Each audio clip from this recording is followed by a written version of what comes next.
BNP যদি রাষ্ট্র পরিচালনার দায়িত্ব পায় বাংলাদেশের মানুষের ভোটে, তাহলে বাংলাদেশের মানুষের বাক স্বাধীনতা নিশ্চিত থাকবে এবং এটা শতভাগ থাকবে। আপনি তো আর ফেরেশতা না, মানুষ মাত্রই ভুল হয়। তাহলে মানুষের এই সমালোচনাটুকু যদি আমরা পজিটিভ সমালোচনাটুকু যদি আমরা গ্রহণ করতে না পারি, তাহলে আমরা কিসের রাজনৈতিক দল? 5 আগস্টের গণঅভ্যুত্থানের পর থেকেই তো আমরা বলছি যে আমরা আসলে আগের আমল আর চাই না, আমরা বাক স্বাধীনতা চাই, আমরা গণতন্ত্র চাই, ভিন্ন মত গ্রহণ করতে চাই।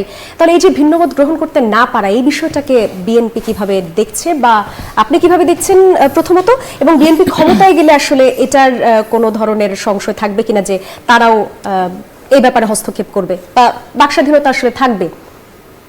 আচ্ছা, দেখুন, বিএনপি যখন জন্ম লাভ করে ওই সময়ই বিএনপির প্রতিষ্ঠাতা শহীদ রাষ্ট্রপতি জিয়া রহমান বীর উত্তম যখন রাষ্ট্র পরিচালনার দায়িত্বে আসলেন, যেটা ওনার কথায় বের হয়ে আসছে যে আওয়ামী লীগকে পুনর্জন্ম কিন্তু শহীদ রাষ্ট্রপতি জিয়া রহমান দিয়েছিলেন। কারণ শেখ মুজিবুর রহমান সাহেব উনি তো বাকশাল গঠন করে উনি আওয়ামী লীগকেই বিলুপ্ত করেছিলেন কার্যত।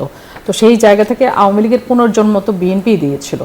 উনি ওই সময় আরও কি করেছিলেন? সংবাদপত্রের স্বাধীনতা উনি হরণ করেছিলেন। তাহলে এই যে কাজগুলো করেছিলেন এগুলোকে রিভাইভ করেছিলেন কিন্তু শহীদ রাষ্ট্রপতি জিয়া রহমান। সংবাদপত্রের স্বাধীনতা বলেন, বাক স্বাধীনতা বলেন বা বহুদলীয় গণতন্ত্র বলেন, সব কিছু বিএনপি এই জায়গাটায় বাংলাদেশকে নিয়ে আসছে যে এই বহুদলীয় গণতন্ত্র বা সংবাদপত্রের স্বাধীনতা, বাক স্বাধীনতা সব কিছু বিএনপির দ্বারাই কিন্তু প্রতিষ্ঠিত হয়েছে।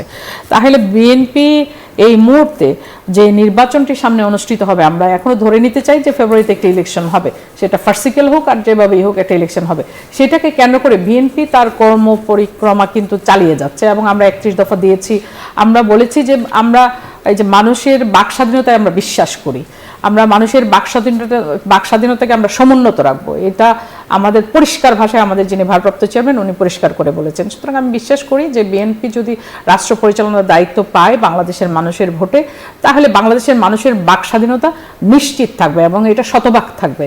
কারণ উনি দেখবেন যে এই যে শিশিরমণি যে কি ওনার একটা এই যে কি বলে কার্টুন যে আঁকে, এইটাকেও কিন্তু আমাদের ভারপ্রাপ্ত চেয়ারম্যান উৎসাহিত করেছিলেন যে আরও বেশি সমালোচনা হওয়া উচিত এবং উনি সেটাকে এনজয় করেন, ভিন্ন মতকে উনি রেসপেক্ট করেন।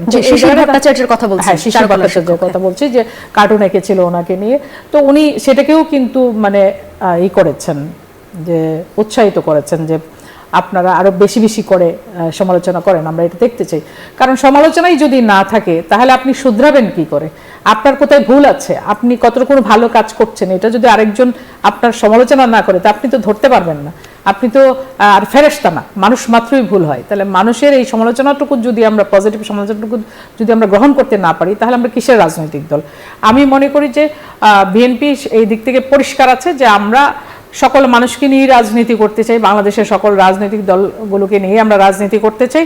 কিন্তু যারা গণহত্যা করেছে, যারা 6,500-এর উপরে ক্রসফায়ার দিয়েছে বাংলাদেশে গত 15 বছরে, এতগুলো ফার্সিক্যাল ইলেকশন করেছে বাংলাদেশের মানুষের ভোট ব্যবস্থাকে ধ্বংস করে, বাংলাদেশের মানুষের ভোটের অধিকারটাকে কেড়ে নিয়েছে, আজকে যে বাংলাদেশ যে জায়গায় দাঁড়িয়ে আছে এটার জন্য যারা দায়ী, যে ফ্যাসিস্ট রেজিম দায়ী, সেই জায়গা থেকে একটি সুন্দর ব্যবস্থায় আমরা ফিরে আসতে চাই।